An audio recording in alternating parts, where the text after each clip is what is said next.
It was late afternoon at Walmart, the kind of ordinary day when people rushed through the aisles with shopping carts full of groceries and back to school supplies. Retired Army Sergeant James Carter wasn't in any hurry. He had spent years overseas, where every second mattered, but back home, he preferred moving slow, observing people with the quiet patience of someone who had seen too much of the world. As he walked past the toy section, something caught his attention. Not the shelves, not the noise of children begging their parents, but a pair of eyes staring at him. A little girl, no older than 8, stood near the end of the aisle. She looked like any child at first glance. Ponytail, a small backpack dangling loosely over her shoulder, and a pink dress that seemed one size too big. But her demeanor wasn't playful. She wasn't reaching for toys or pestering anyone. Instead, she simply stood there, watching James with a stillness that felt unnatural. Then, almost hesitantly, she raised her hand and gave a small wave. James froze. In the army, gestures meant everything. A raised hand could mean surrender, a quick glance could signal danger. A silent wave could be a desperate cry for recognition.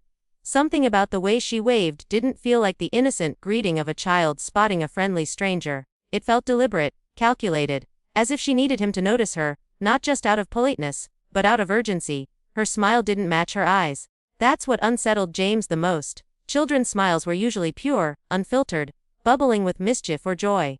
But this girl's lips curved mechanically, while her eyes flickered around the crowded store, scanning the people nearby. James followed her gaze, but at first saw nothing unusual, just shoppers moving carts, workers stocking shelves, and the hum of everyday life. Still, his instincts whispered something's off. He took a slow breath, pretending to adjust items in his cart while keeping her in his peripheral vision. She hadn't moved closer. She hadn't spoken, just that wave, that strange, almost coded gesture that seemed meant for him alone. And James, with every fiber of his trained intuition, knew that this was not a coincidence. James Carter had lived long enough to know the difference between harmless coincidences and warning signs. In Iraq and Afghanistan, he had learned to read the world in details others missed. The way someone's footsteps sounded heavier when carrying a weapon, or how silence in a marketplace meant danger was seconds away. That same intuition, buried deep in his bones, stirred awake the moment the little girl waved at him. It wasn't paranoia. It was instinct, sharpened by survival. As his eyes swept the aisle again, James finally noticed him.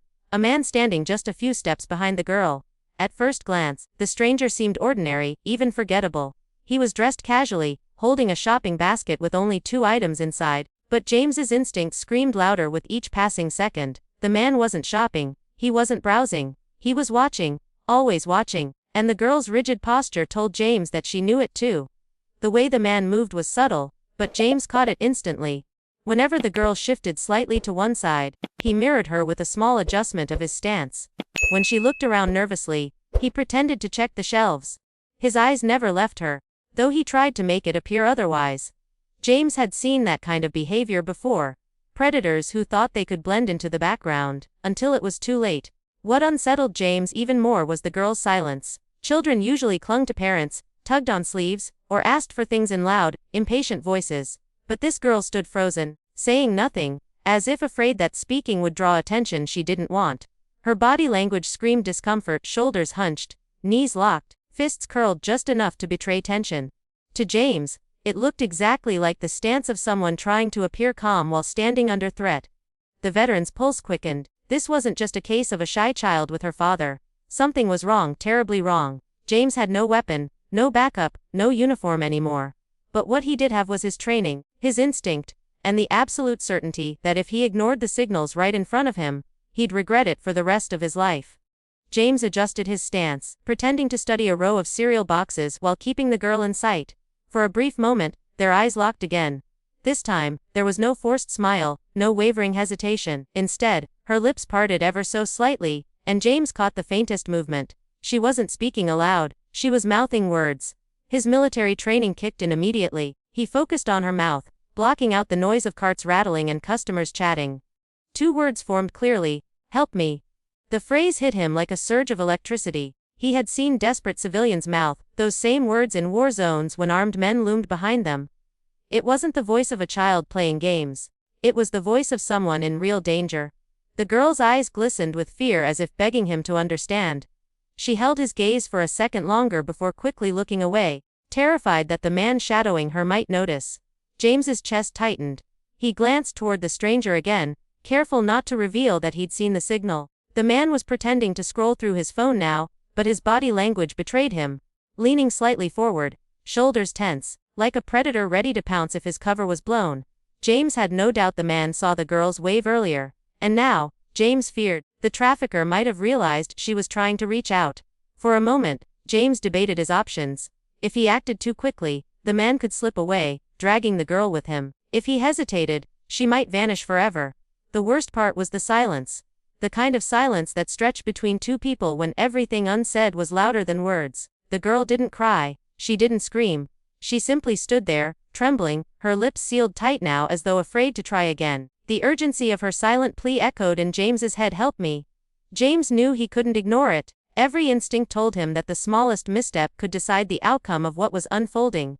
The girl had given him a signal, a code, a lifeline, and now the responsibility weighed squarely on his shoulders. Somewhere deep inside, his soldier's mindset clicked into place. This was no longer a shopping trip, this was a mission, and one wrong move could cost the girl everything. The man finally stepped closer, breaking the fragile space between him and the little girl. James watched carefully, his gut tightening with every movement. The stranger reached out, resting a hand on the girl's small shoulder. On the surface, it could have passed for a protective gesture, something a father might do in a crowded store. But James's trained eyes caught the truth in the details.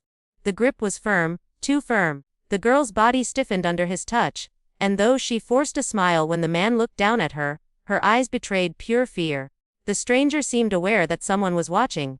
His head turned slightly, scanning the aisle with an almost rehearsed nonchalance. When his gaze brushed over James, he offered a quick, polite nod. Too quick, too deliberate, like a mask hastily thrown on. But James recognized that mask. He'd seen insurgents wear it when caught near checkpoints, pretending to be ordinary civilians. The more the man tried to appear harmless, the more the veteran's instincts screamed otherwise. James noticed something else, details that didn't fit. The stranger's basket carried only 2 items: a pack of gum and a bottle of water. Hardly the kind of shopping trip that required lingering around the toy section with a child. His clothes looked ordinary, but they were slightly mismatched, like someone trying too hard to blend in. And when he shifted his weight, James saw the subtle angle of his body, always between the girl and the exit, as though guarding her path. Not protecting. Controlling. The girl's eyes darted toward James again, just for an instant, before the man tightened his grip on her shoulder. She quickly looked down at the floor, her lips pressed tight as if swallowing a scream. James caught the flinch, the small wince that spoke louder than any words. That was no father's touch. That was restraint. The kind of grip used to silence, to command, to remind a child they weren't free. James's pulse hammered in his ears. He'd read the signals. He'd confirmed the pattern. This wasn't imagination. This was real. The stranger's entire act was beginning to unravel before his eyes. The veteran could feel it in the tension thickening around them, like a storm about to break. And as James steadied himself, he realized the most dangerous moment was coming. The moment when the man realized he'd been noticed. James knew he couldn't afford recklessness. Charging in without thought might spook the stranger, who could bolt with the girl before anyone reacted. So, he forced his body to stay calm, every movement deliberate. He pushed his cart a little farther down the aisle, pretending to examine items, but his eyes never truly left the pair. Behind his controlled expression, his mind was racing, calculating angles, exits, and witnesses the way he once did before moving on enemy targets overseas. This was no battlefield, but the stakes were just as high. The veteran spotted a Walmart employee nearby, straightening boxes on a shelf. Without breaking stride, James approached casually, lowering his voice to a controlled whisper. "I need you to listen carefully," he said, his tone low but commanding. The young employee blinked in confusion, then froze as James continued. "There's a man near the toy aisle with a little girl. Something's wrong. Don't panic, call security quietly, and call the police." The authority in his voice left no room for doubt. The employee, wide-eyed, nodded quickly and slipped away. James returned to his cart, resuming his act of casual shopping. But inside, adrenaline was building, every sense sharpened. He positioned himself so he had a clear line of sight to the man and girl, while still appearing nonchalant. The stranger was restless now, shifting his weight, eyes scanning the store nervously. He tugged the girl's arm slightly as if testing whether it was time to leave. James's jaw tightened. The clock was ticking. If the man tried to drag her out before help arrived, James would have to act alone. The veteran studied the exits. One was too far. The other was only a few steps from the stranger's path. James placed himself subtly in the same direction, moving as though he was heading that way by coincidence. His training told him to blend into the environment, not to trigger alarm until the very last moment.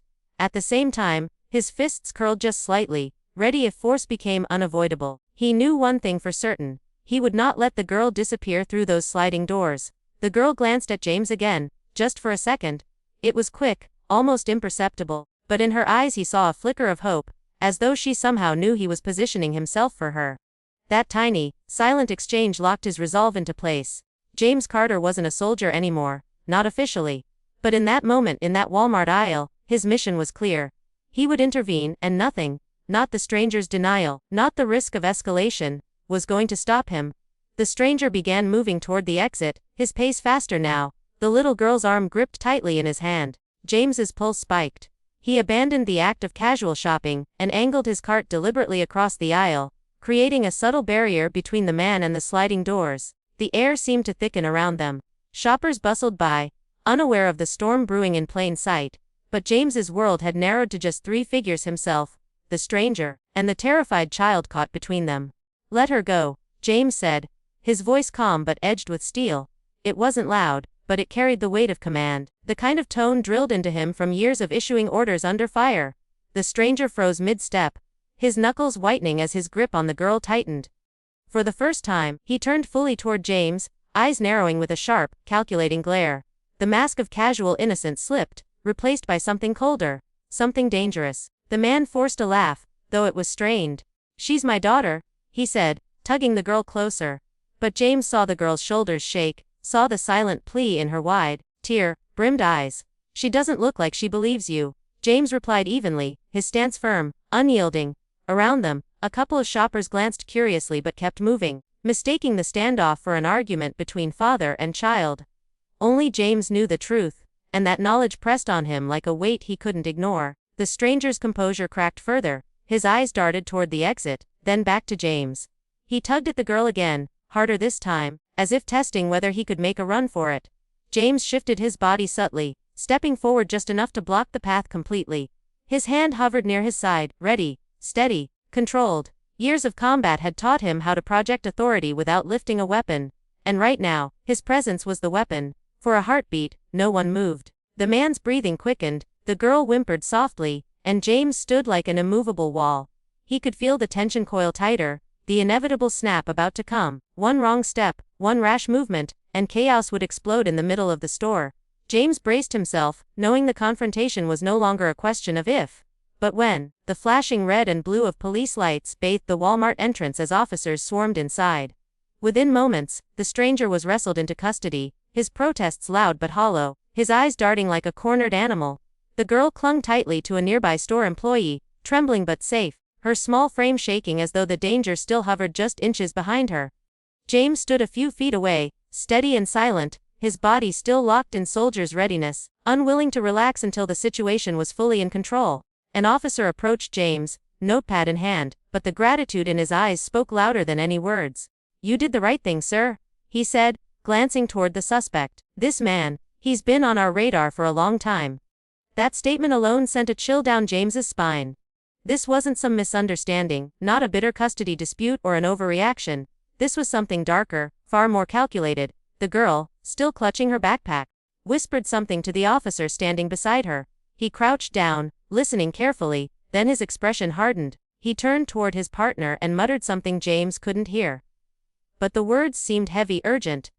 The partner nodded and hurried back toward the squad car. James felt his stomach tighten again. Whatever the girl had revealed wasn't minor. It was confirmation of something terrible. When the police finally searched the suspect, the findings only deepened the unease. In his pockets, they discovered not only multiple IDs under different names but also a small, crumpled notebook filled with scribbled notes and addresses. One officer flipped through it quickly, then slammed it shut, his jaw tight. He exchanged a look with his sergeant, a look James recognized instantly.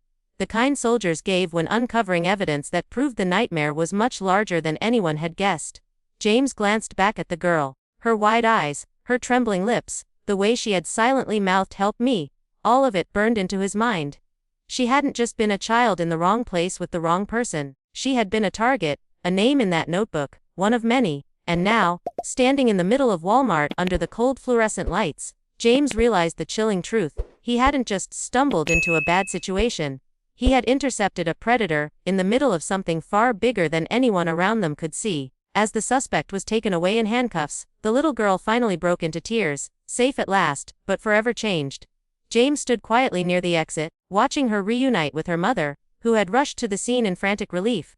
For him, it wasn't about recognition, praise, or even thanks.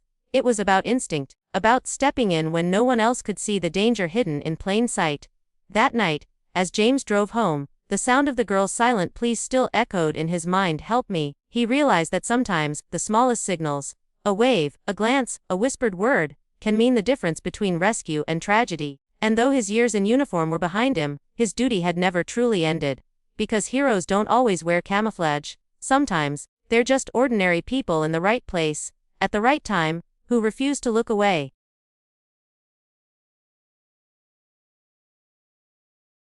If you liked this video, don't forget to hit that like button, share it with your friends, and drop your thoughts in the comments below. Most importantly, subscribe and hit the bell icon so the next secret finds you first.